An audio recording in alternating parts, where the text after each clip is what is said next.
here is the stack. I'm always down for something that's kind of culty. So the entire right side of my face is numb, but I really want to film this video, so we're doing it.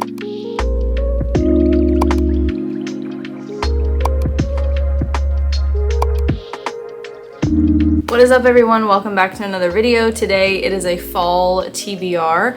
I realized September is basically gone, so I've got a whole bunch of October reads. I went through on my Pinterest board, like my TBR board on Pinterest, scrolled way down and looked at things that I have been meaning to read for years. It's not going to be the coziest TBR because it's too hot to even light candles still, but I'm really pumped for everything that I plan to read, so let's get into it. First up, I wanted to mention a manga series because I've actually already started it. I'm rereading it, and there are 12 books total, I think. It's 12 volumes, and I found the first 11 on eBay, so I scooped them up. But initially, like a couple of years ago, when I found these for the first time and I fell in love with them, I only got up to volume like 7 or 8 because that is, I think, the only volumes that were out at the time. I'll buy 12 whenever I get to it, but I would like to finish these before, like, by the end of the year. This is The Girl from the Other Side. I literally haven't even told you what it is. It's basically a dark fairy tale. It's so unique. It's such an interesting mix. I think that's why this is literally the only manga that I've ever read, just because there's something so unique and special about it. It follows a little girl named Shiva, and she has been abandoned by all of the people in her village because there's a curse. And so they believe that she was cursed, so they just left her. Luckily, one of the cursed creatures, who she calls Teacher, I guess took pity on her. We don't really know. I don't know yet how they met. And he's just this like interesting, sort of like demonic bird-like creature. I don't even know how to explain what he is. But there's been so much story so far, and that's just in the first 3 volumes, and I have so many more to get through. So I'm really excited to actually finish this series. I don't know how many there's even gonna be, so there could actually be like a lot more. I don't know. I don't know if it's gonna be like 50 volumes or maybe just a few more, and then I will be watching the anime. There's something about it, like it definitely has like horror vibes. Like if you look at this cover, this is volume 10, like it definitely looks pretty dark and creepy. But then some of them, like this is volume 11, it looks almost like cottagecore. So anyway, I'm obsessed with those. Plan to get them done by the end of the year, so I highly recommend that. And then I'll go ahead and mention my current read. So I just started this last night. This is 19 Claws and a Blackbird by Augustina Bazterrica. She is an Argentine writer. She wrote Tender as the Flesh, which I was obsessed with. That book is so good. It's a short story collection, different so far from the novel, but it's still got those dark, twisted undertones. I've only read the first 2 stories. They were both super short. Usually a collection is kind of like a hit or miss. I don't know, I'm pretty obsessed with her. I loved Tender as the Flesh, so if they all have that really creepy vibe to them like they have so far, then I'm probably gonna like them. Also, this cover, I cannot get over this cover.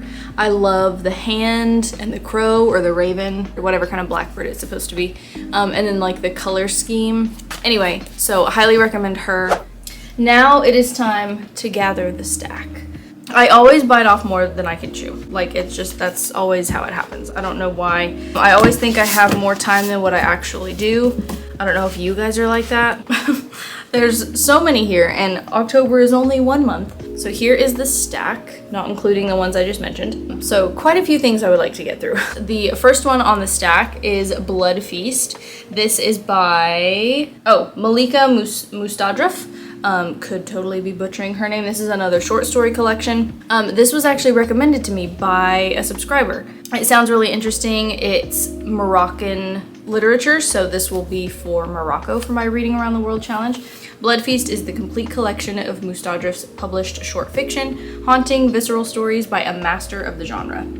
A teenage girl suffers through a dystopian rite of passage. A man with kidney disease makes desperate attempts to secure treatment, and a mother schemes to ensure her daughter passes a virginity test. Mustadref takes an unflinching look at the gendered body, social class, illness, double standards, and desire as lived by a diverse cast of characters.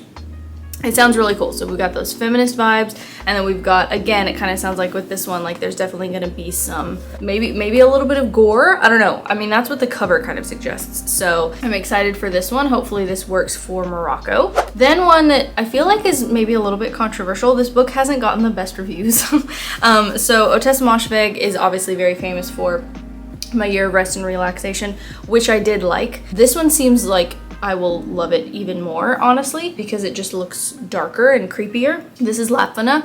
I don't know.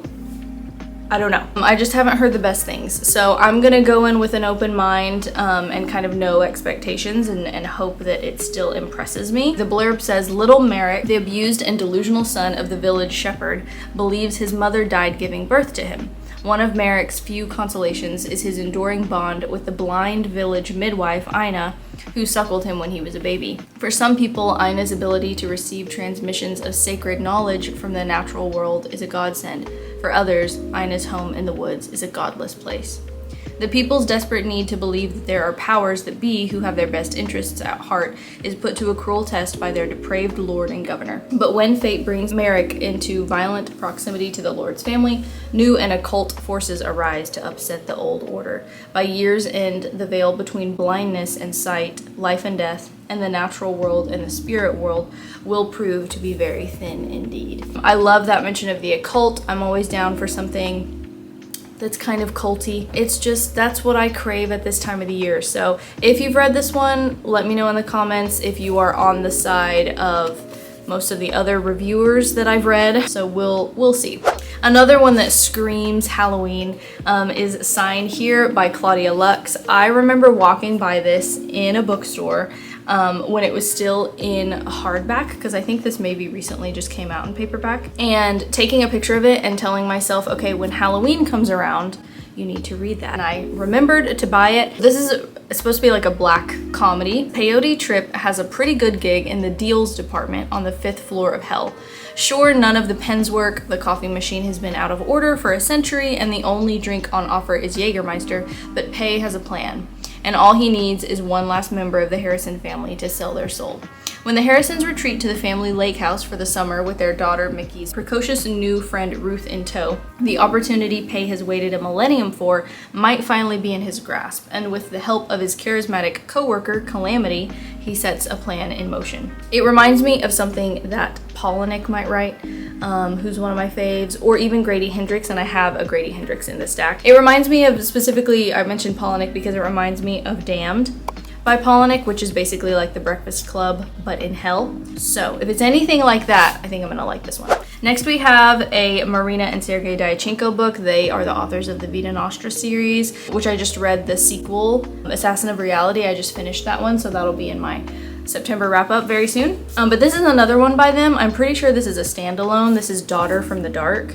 It just looks like a fall read to me. There's something quite magical about it. I'm obsessed with these covers. This one and Vita Nostra are just so gorgeous. But this one's a little bit different. Still fantasy, but it's just got a different vibe. People have kind of, I've seen the blurbs that say it's like a dark Harry Potter. So we'll see. It says, late one night, fate brings together DJ Aspirin and 10-year-old Alanya. After he tries to save her from imminent danger, she ends up at his apartment. But in the morning, sinister doubts set in. Who is Alanya? A young con artist? A plant for a nefarious blackmailer? Or perhaps a long-lost daughter Aspirin never knew existed? Whoever this mysterious girl is, she now refuses to leave. Claiming that she is a musical prodigy, Alanya insists she must play a complicated violin piece to find her brother. Confused and wary, Aspirin knows he wants her out of his apartment and his life. Yet every attempt to get rid of her is thwarted by an unusual protector, her plush teddy bear that may just transform into a fearsome monster. So we've got, you know, kind of like an unwanted visitor, like maybe a little bit of like Let Me In vibes. I don't know. If I love it as much as Vita Nostra, which I can't honestly imagine liking it as much, to be completely honest, but if I do, it will be a 5-star because I love their other books. Then we have one that I want to say is quite dark. And that's Diary of an Oxygen Thief by Anonymous. I've seen reviews and this one's supposed to be really dark, if I'm thinking of the right book, but maybe I'm not. Say Holden Caulfield was an alcoholic and Lolita was a photographer's assistant, and somehow they met in Bright Light's big city. He's blinded by love, she by ambition. Diary of an Oxygen Thief is an honest, hilarious, and heartrending novel, but above all, a very realistic account of what we do to each other and what we allow to have done to us. I love that reference to Lolita because that's one of my favorites. This is one of those books I've passed by in the bookstore so many times and been really curious about it, but just haven't gotten around to it. And I guess maybe just because of the snow, I'm thinking it's gonna be a good like fall winter read.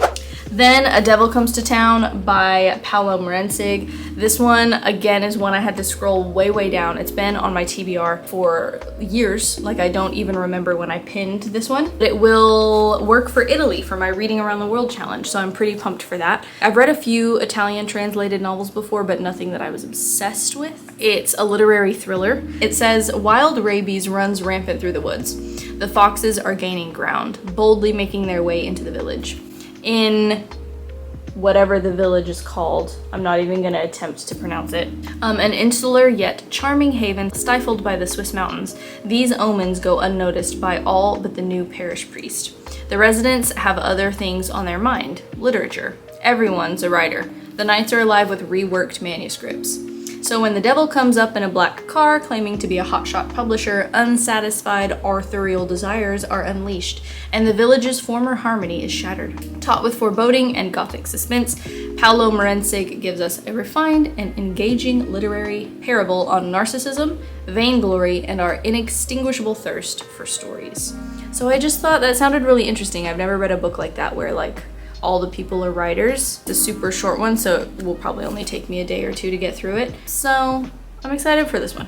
Then we have a classic, Grady Hendrix, October read. Last year it was the Final Girl Support Group that I read in October that was by him. This one's been out for a while, but it's How to Sell a Haunted House. So a friend of mine and I have talked before about how much we love Grady, but his endings aren't always the strongest. So I have high hopes for this. I know I'm gonna like it because it's Grady Hendrix. I loved My Best Friend's Exorcism. I loved Horror Store. He is so creative. I'm hoping that, you know, his newest one kind of lives up to my love for him. So the blurb says, when Louise finds out that her parents have died, she dreads going home. She doesn't want to leave her daughter with her ex and fly to Charleston.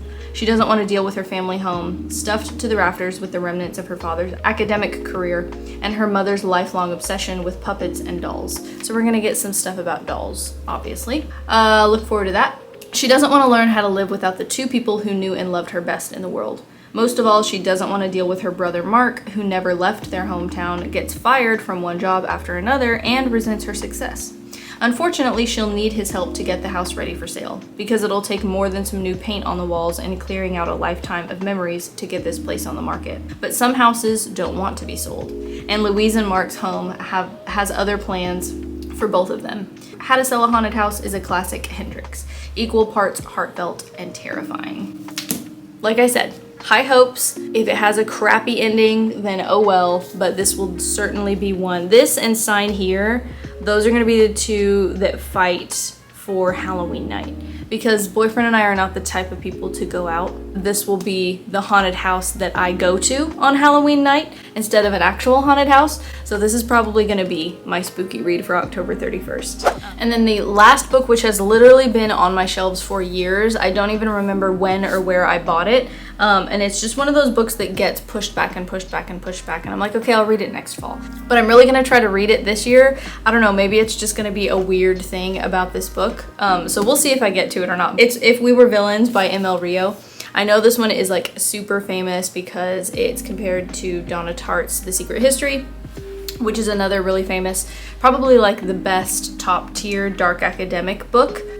Hopefully I like this one. I don't know if it's going to be quite as amazing as The Secret History, but this one says, 10 years ago, Oliver is one of 7 young Shakespearean actors at Delature Classical Conservatory, a place of keen ambition and fierce competition. In this secluded world of firelight and leather-bound books, Oliver and his friends play the same roles on stage and off. Hero, villain, tyrant, temptress, ingenue, extras. But in their 4th and final year, the balance of power begins to shift. Good-natured rivalries turn ugly, and on opening night, real violence invades the students' world of make-believe. In the morning, the 4th years find themselves facing their own tragedy and their greatest acting challenge yet. convincing the police, one another, and themselves that they are innocent. So it's supposed to be kind of like a coming of age, but then you have like this sort of murder mystery that needs to be solved. So I'm excited for this one. I know a lot of people have read it and love it, so it is finally about time that I try to get around to it myself. So you guys let me know if you were also planning to read any of these and which one that you are most excited for. Hopefully most of them will be in my October or at least my November wrap up for sure. And yeah, thank you guys for watching, and I'll see you in my next video. Bye guys.